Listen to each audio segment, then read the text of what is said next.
साथियों, मैं doctor Anand Kumar Gupta, chest PCM Balrampur अस्पताल।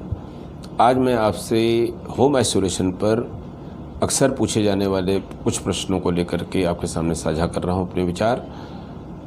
एक दो शब्दों को मैं पहले समझा दूं, उससे कुछ भूमिका बन जाएगी।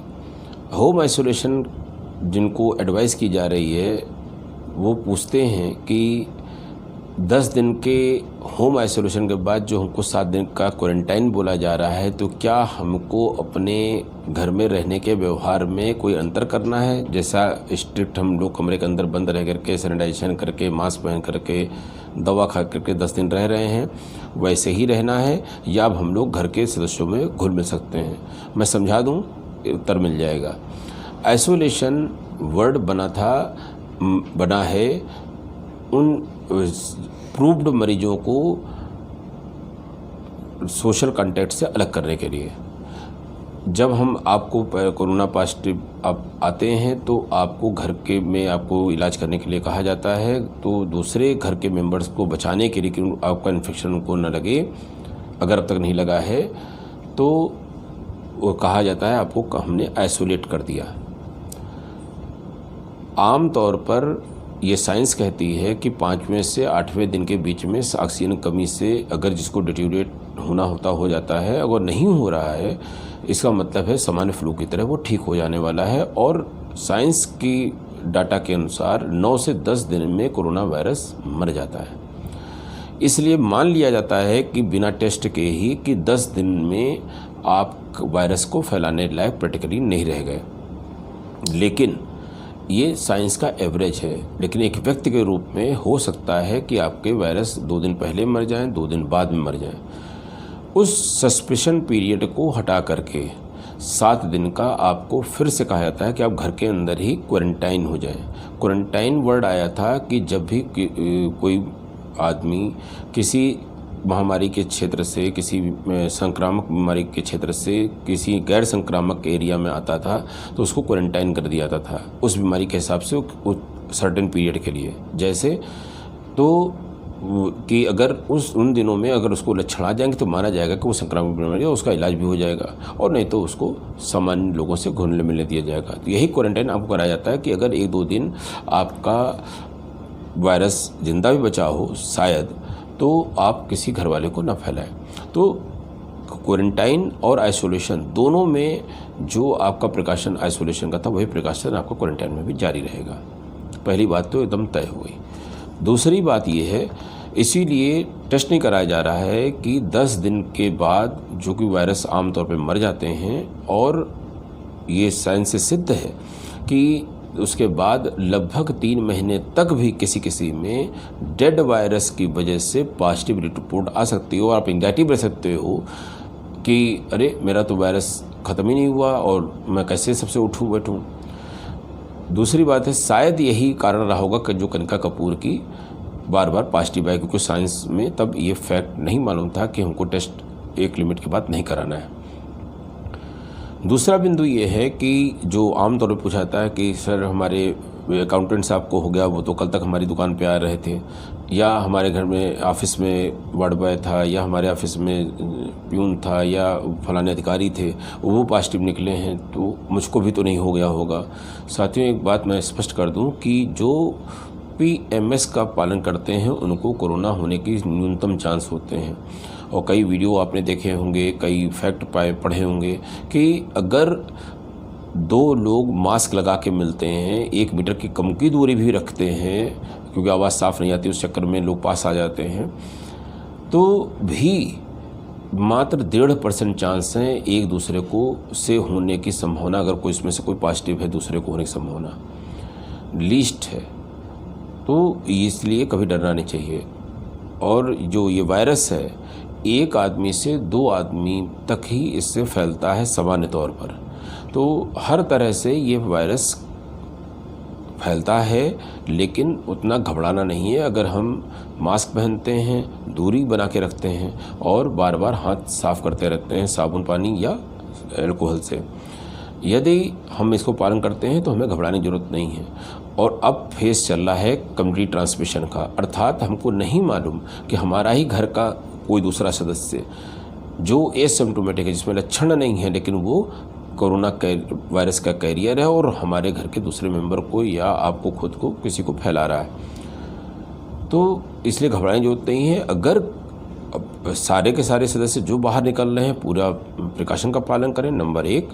नंबर 2, अगर जब तक किसी को फीवर नहीं आता है, चाहे वो किसी के साथ उठे बैठे भी हों जिसका कल पॉजिटिव पता लगे, तब तक पैनिक होकर के टेस्ट के पीछे मत भागें।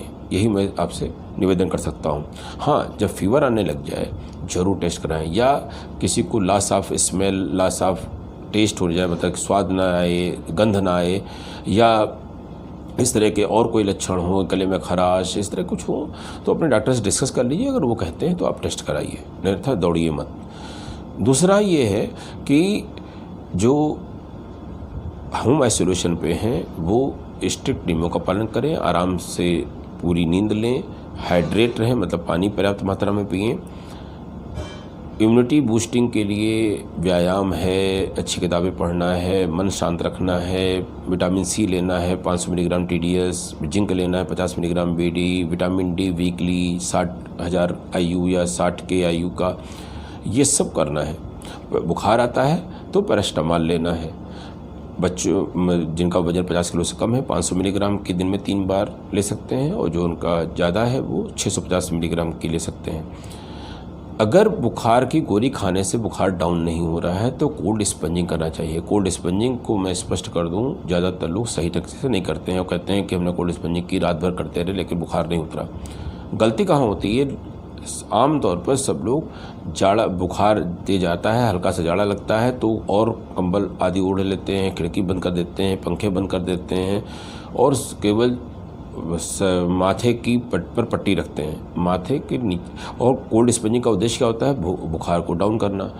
बुखार क्यों डाउन करना ज़रूरी होता है कि हमारे जो हीट है ब्लड की, वो ब्रेन के जो प्रोटीन है उसको ख़राब ना कर दे। आपको पता होगा कि जब हम अंडे उबालते हैं तो उसकी प्रोटीन कोआगुलेट कर जाती है, मतलब बदल जाती है।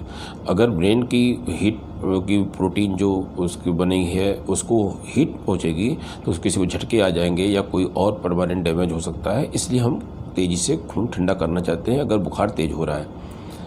अगर ये नहीं हो रहा, अगर केवल दवा से कम नहीं हो रहा है तो हमें कोल्ड स्पंजिंग करनी है, मतलब मैक्स शरीर के अधिकतम हिस्से में पानी लगा करके, कम से कम कपड़ा पहन करके पानी लगा करके पंखे के नीचे बैठ जाना है। आप जानते हैं एक कटोरे की खीर को अगर हम थाली में फैला दें तो जल्दी ठंडा हो जाता है। तो उसी तरह से शरीर के पूरे हिस्से में पानी लगा दें सिवाय माथे के।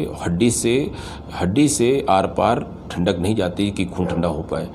पूरे शरीर में, खास करके गले में, तलवे में, पूरे शरीर में, पेट में, पीठ में, सब जगह पानी लगा दीजिए जैसे नहा के खड़ा होता है आदमी, और पंखे नीचे बैठा दीजिए। जो पंखे की हवा से और शरीर की गर्मी से जब पानी सूख जाए और बुखार डाउन ना हो तो फिर से एक लेयर लगा दीजिए, और ऐसे तब तक लगाते और सुखाते रहिए जब तक बुखार उतर नहीं जाता। फिर पोंछ करके सामान्य कपड़े पहना दीजिए। इससे उतारेंगे तो आपको बुखार भी उतर जाएगा, कंफर्टेबल महसूस करेंगे, और पानी भी पर्याप्त मात्रा में पिलाते रहिए सामान्य तापमान का, ताकि पानी की अंदर से कमी ना होने पाए। कभी कभी मरीज कह सकता है कि साहब हमको खांसी आने लगी है तो आप एंटी एलर्जिक ले सकते हैं। कफ सप्रेसेंट जिसमें डेस्ट्रोमेथार्फन नाम का कंपाउंड हो उसका उपयोग कर सकते हैं। अगर डायबिटिक नहीं है तो शहद और अदरक की चटनी खा सकते हैं।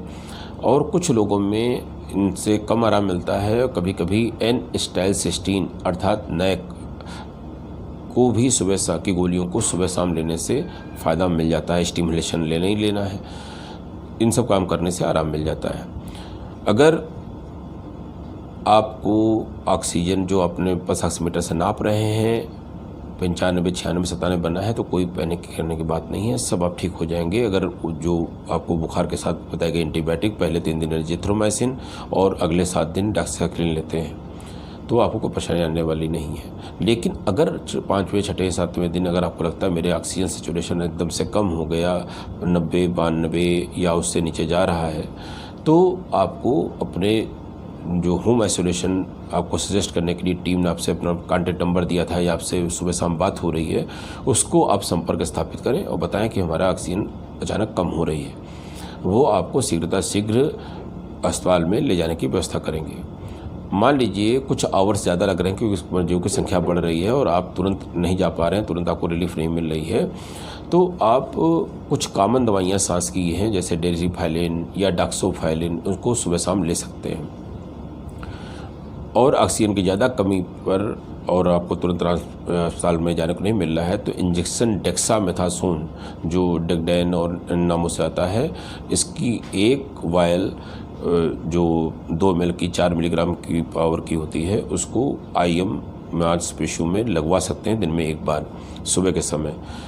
अगर ये ले लेते हैं तो आपकी मतलब कंफर्टेबिलिटी आ जाएगी, ऑक्सीजन का स्तर में भी सुधार हो जाएगा, आपकी सांस की स्तर में भी सुधार हो जाएगा और हो सकता है तब तक आपको अस्पताल में जगह भी मिल जाए। साथियों, अब इसके ऊपर भी जो इलाज है मैं उसके घर के लिए नहीं बता सकता और आपको इस समय तक अपने किसी सरकारी या प्राइवेट में ट्रांसफ़र मिल जाएगा और आप स्वस्थ हो जाएंगे। आशा है कि आपको ये जानकारी अच्छी लगी होगी, कुछ डाउट्स दूर हुए होंगे और कुछ घबराहट कम हुई होगी। साथियों, फिर मिलते हैं। धन्यवाद।